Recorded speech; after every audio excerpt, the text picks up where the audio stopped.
Madam ये चाय मत पीना। क्या क्या हो गया?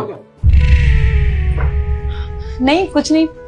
हेलो हाँ शिखा। अरे नहीं नहीं no issue I will come okay. किसका फोन था? वो मेरी फ्रेंड है ना, मैंने तुम्हें बताया था मेरी स्कूल फ्रेंड है शिखा। वो आउट ऑफ टाउन थी और आज ही वो यहाँ पे आई है, तो वो मिलने के लिए बुला रही है। मैं जाऊँ? हाँ यार बिल्कुल, ऑफकोर्स तुम्हारी फ्रेंड इतने सालों बाद तुमसे मिलने आई है तो तुम्हें जाना चाहिए, इसमें पूछने वाली क्या बात है। जाओ। शांति साहब को खाना पीना दे देना टाइम से।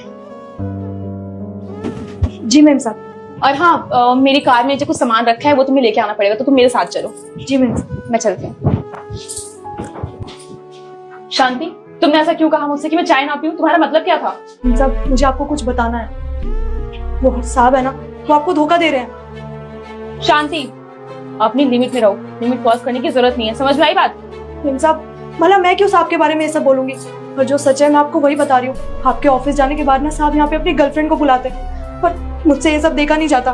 पर आपको नहीं पता आपके जाने के बाद यहाँ क्या क्या होता है। बहुत होगी तुम्हारी बकवास और मैंने बहुत सुन ली। तो मुझे एक बात बताओ, मैं तुम्हारी बात का भरोसा क्यों करूंगी? हाँ मुझे पता था मैम साहब कि आप ऐसे ही बोलोगे।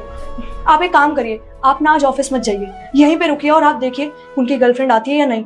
और अगर उनकी गर्लफ्रेंड नहीं आई ना तो आप बेशक मुझे काम से निकाल देना। वैसे तो मुझे अपने हस्बैंड पे पूरा भरोसा है, वो कभी ऐसा कोई काम नहीं करेंगे। पर अगर फिर भी तुम बोल रही हो तो मैं एक बार देख लेती हूँ। शांति तुम एक काम करो, तुम ना अभी बाजार चली जाओ और कुछ सामान है वो तुम ले आना मार्केट से, मैं तुम्हें व्हाट्सएप कर देता हूँ, ठीक है?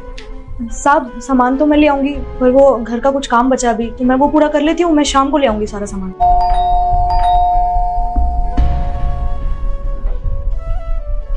इतना टाइम लगता है गेट खोलने में? तुम्हें पता है कब से इंतजार कर रहा था तुम्हारा, तुमने इतना टाइम कहाँ लगा दिया? अरे मुझे डर था कहीं तुम्हारी वाइफ रास्ते में ना मिल जाए, इसीलिए चुप चुपा के आई हूँ। पता कितनी मुश्किल से। नहीं यार, उसको तो मैंने कब का बाहर भेज दिया, वो तो अपनी सहेली से मिलने गई है, बताया तो था तुम्हें। और नौकरानी भी नहीं है यहाँ पे, इस घर में सिर्फ मैं और तुम। इसका मतलब कि हम दोनों ज्यादा टाइम स्पेंड कर पाएंगे, है ना? हाँ। तब ये दोनों कमरे में चले जाते हैं, तभी पीछे से नौकरानी गेट खोलकर घर में आ जाती है और अपनी मालकिन के पास कॉल करके कहती है साहब की गर्लफ्रेंड आ गई है, आप जल्दी से आ जाइए। इधर कमरे में लड़का अपनी गर्लफ्रेंड के गोदी में सोकर कहता है जब तुम मेरे पास नहीं रहती हो तो मेरा थोड़ा भी मन नहीं लगता है। तभी लड़के की बीवी कमरे में आ जाती है और इन दोनों को साथ में देख लेती है। तब लड़का अपनी बीवी से कहता है तुम तो अपनी सहेली के घर गई थी तो फिर इतनी जल्दी कैसे आ गई? लेकिन इसकी पत्नी कहती है मुझे तुम्हारा सच्चाई अपने सामने लाना था, इसलिए मैं झूठ बोलकर बाहर ही रुक गई थी। और फिर आगे अपने पति के साथ कुछ ऐसा कर देती है उससे पहले। वीडियोस को तो लाइक और शेयर करते हो, लेकिन अल्लाह का नाम को शेयर करने वाला कोई नहीं।